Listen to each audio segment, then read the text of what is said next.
اصحاب کہف کا نام تو سنا ہے نا ماشاءاللہ آپ نے۔ پہلے اس کی فضیلت میں ایک حدیث نہ بیان کروں۔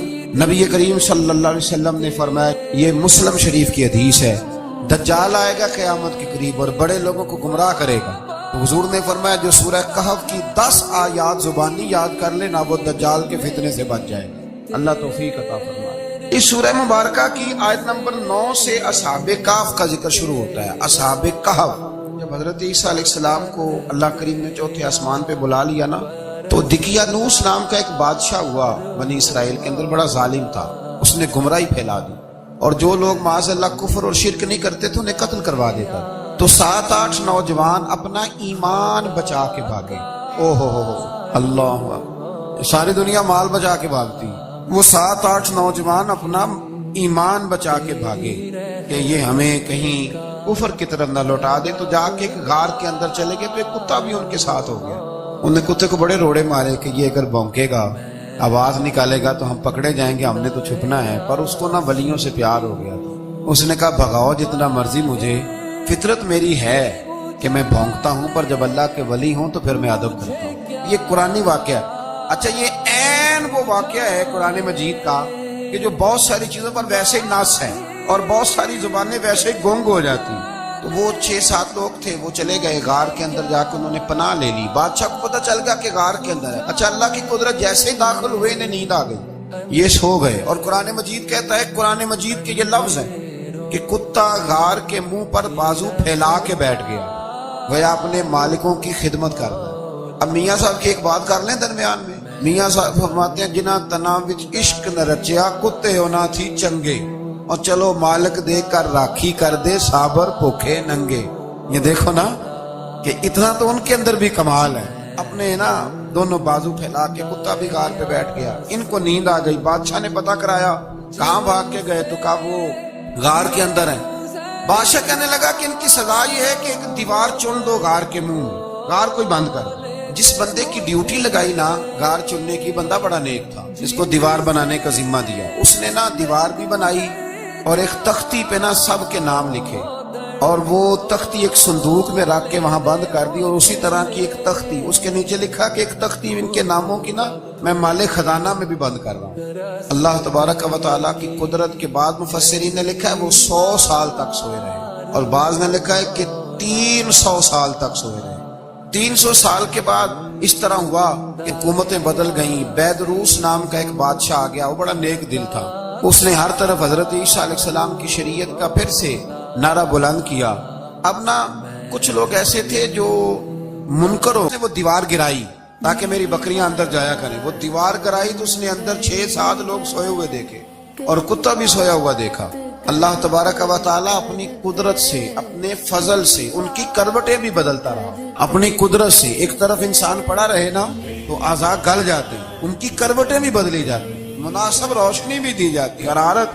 اس نے دیوار گرائی تو ان کی آنکھ کھل گئی، ایک دوسرے سے کہنے لگے آج تو بڑی گہری نیند سوئے ہیں یار، آج تو لمبی نیند پوری کر لی، چلو بھوک بڑی لگی ہے، ایک دوست کو بھیجو۔ یہ سارا واقعہ قرآن مجید میں موجود ہے، میں اپنے لفظوں میں بیان کر رہا ہوں۔ جاؤ ایک دوست کو بھیجو بازار سے نا کھانا لے آئے، پیسے وہی 300 سال پرانی کرنسی۔ وہ جب نان بھائی کی دکان پہ گیا نا سامان لینے، اس کو پیسے دیے تو نان بھائی نے ہاتھ پکڑ لیا، کہنے لگا میاں تو کدھر سے آیا، یہ کون سے پیسے؟ اس نے کہا پیسے کاہے کہ میں بھی سوچ رہا ہوں کہ حالات بدلے ہیں، سارے حضرت عیسیٰ کا کلمہ پڑھ رہے ہیں، ماحول اور ہے۔ اس نے کہا تیرے ہاتھ کوئی خزانہ لگ گیا، یہ تو ہم نام سنتے تھے کہ یہاں کوئی دقیانوس نام کا بادشاہ رہے، کوئی خزانہ، بتا کہاں سے لیے؟ شور ہوا، حاکم شہر تک خبر پہنچی، بادشاہ تک پہنچی۔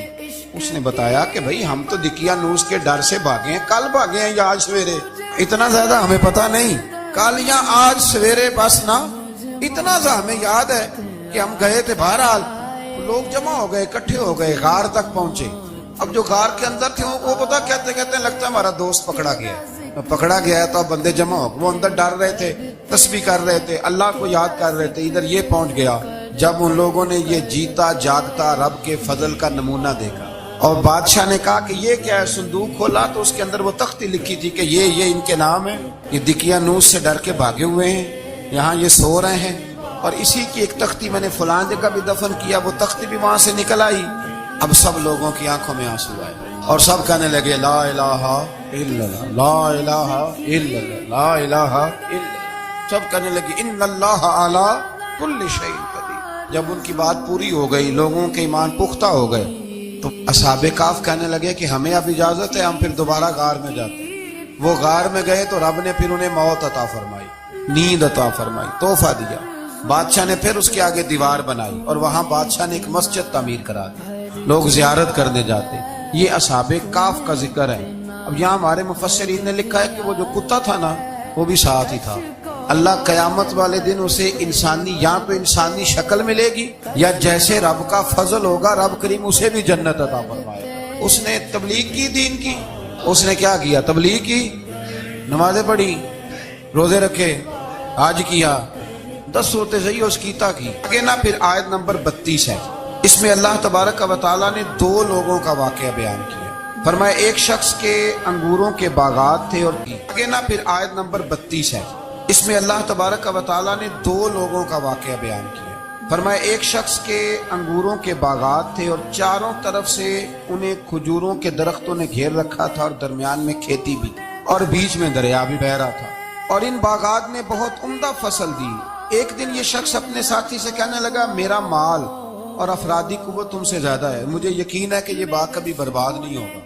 اول تو مجھے قیامت کا یقین ہی نہیں معاذ اللہ، لیکن اگر قیامت آئی تو مجھے وہاں سے بھی بہتر مال ملے گا۔ اس کے دوسرے ساتھی نے کہا تو اپنی اصل کو بھول گیا ہے، اور تو نے اپنے خالق کی ناشکری کی جو کہ وحدہ لا شریک ہے۔